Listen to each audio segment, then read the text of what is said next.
Hey guys, how's it going? So this week we've had yet another tragedy, and this was in Nashville, Tennessee.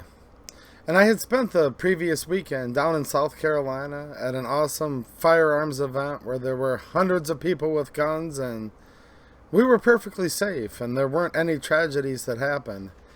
And in fact, as I was driving back to Michigan, I drove pretty close to that area as I drove through Tennessee the day before this event happened. And as I was driving through the several southern states back up to Michigan, I was thinking about these bills that are very soon to become law in Michigan, including this so-called safe storage bill, making it safer for criminals that will come into your home armed, ready to go, while you're fumbling around with a lock, a safe, a cable, or whatever. And it also makes me think of the Michigan State tragedy, which happened just a few weeks ago, at a gun-free zone, which really, let's call it what it is. This is a criminal empowerment zone, because criminals, by their very nature, don't follow laws, and we see time and time again, and we've seen it twice, just in the last month and a half, that they don't care about the sign on the door. Because you see signs on doors saying, gun-free zone. That only applies to the law-abiding, because criminals, they don't care about laws just due to the nature of what they're doing.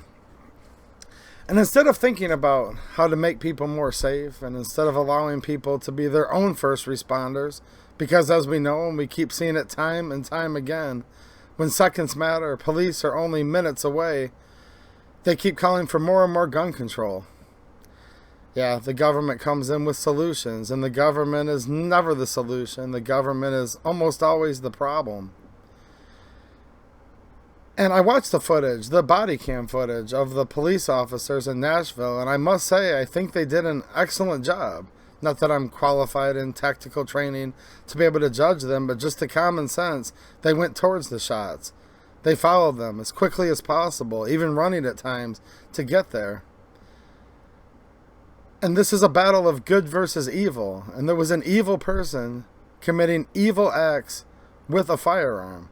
Now, the firearm in and of itself is neither good nor evil. It's an inanimate object. However, the only thing that can stop a bad guy with a gun is a good guy with a gun. And those officers responded and used their firearm to stop any further carnage or loss of life. And that's what it takes to stop people like that. And we all know that. But instead they make these gun-free zones. And the state of Michigan, and I know many other states already have laws like this, is doubling down on stupid. Let's just call it what it is. And I'm getting sick and tired of stupid people putting so many innocent lives at risk and at danger. Look, statistics prove every single time where there's more guns, there's less crime. And we hear this stat out there saying that firearms deaths are now the leading cause of death for children, which at first sounds shocking and horrific until you look at what they're doing with the stats. And the fact that they're now including people up to 19 years old as children, which is going to encompass a lot of the gang violence and things that are still horrific in their own right, but don't ever get reported on by the mainstream media. They like to exploit and dance on the graves of these children when we have tragedies at elementary schools or even universities, like with Michigan State. And I think it's also interesting that it was reported, this case is still developing in Nashville, that this killer had several possible targets. And when they were analyzing their potential victims and targets, they didn't go to the one area because it was more secured, and then went to the school that was less secured, which literally proves what we already know, that these psychopaths, killers, evil people, let's call them what they are, that they literally look for these soft targets, these gun-free zones, criminal empowerment zones, because it empowers the criminal, people who are mentally disturbed, people who have issues in their own life and they feel powerless, but then when they go there with a gun, they have all of the power. And even Mao of China, he was wrong on all of his ideals, but he was right on one thing when he said all political power comes from the barrel of a gun. And that's where power comes from, is ultimately with use of force. So they want to take the guns away from you by passing laws and criminalizing people for exercising their natural, God-given right to keep and bear arms.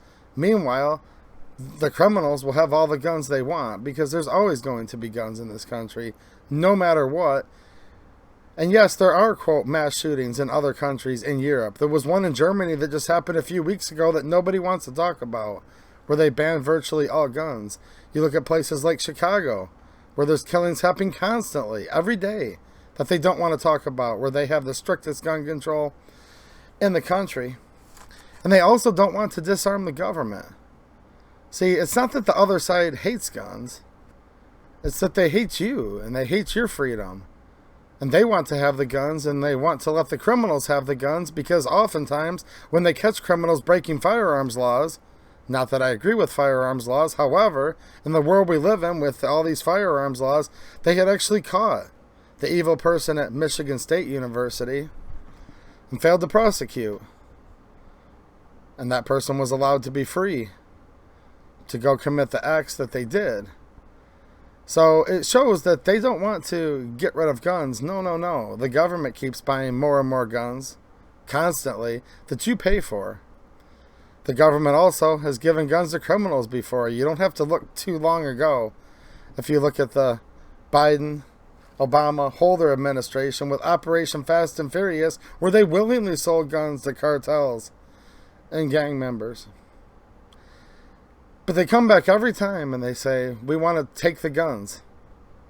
The former vice president's called for an assault weapons ban. I wouldn't be surprised if we see that in Michigan soon, since I reported on this channel a month ago that Speaker Tate is open to the idea of an assault weapons ban. And when they come back from their break, I would expect to see something like that probably soon. Safe storage laws have passed the Michigan House and Senate and will probably be signed into law any day now by the governor of Michigan. Also, universal background checks licensing registration, which registration has always led to confiscation. Look at history. It literally proves so. And then there's the red flag bill, which has passed the Michigan Senate, will probably be taken up and voted on in the House when they come back in early April. And that's also going to make you less safe. It will allow people who might want to do harm on you to fill out a report that you won't know about. To take the guns first, then due process, which we know is no due process at all. Now, this is ridiculous. And for us to actually believe these stupid people telling us that this gun control is going to work requires the listener to be dumber than the speaker. And we're smart people, and we need to let people know that no, a gun is not an evil thing. It's actually not a good thing either. It's an inanimate object. We saw an evil person with a gun in Nashville recently. And in Michigan State do evil things, but then the only thing that stopped them was when people came with guns to stop it. And that's the only thing that ever stops these types of crimes. So instead of asking the tough questions about how do we address mental health, instead of addressing the tough questions about how do we secure schools, maybe sometimes it's as simple as locking a door.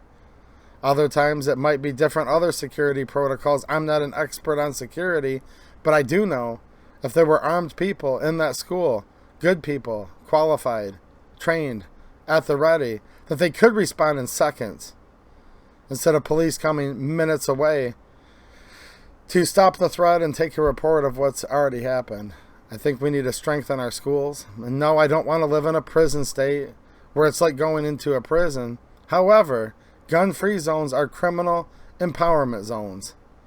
And while we should be doing the exact opposite to allow these criminals free reign over our children and all sorts of places, they want to keep clamping down on the law-abiding citizen, because these gun control laws never affect the government. They're always exempt and clearly, obviously, never affect the criminals. I'll talk about this more lately and future gun control that's going to be coming through Michigan, but that's my initial take on all this. Alright guys, thanks for watching and have a good one.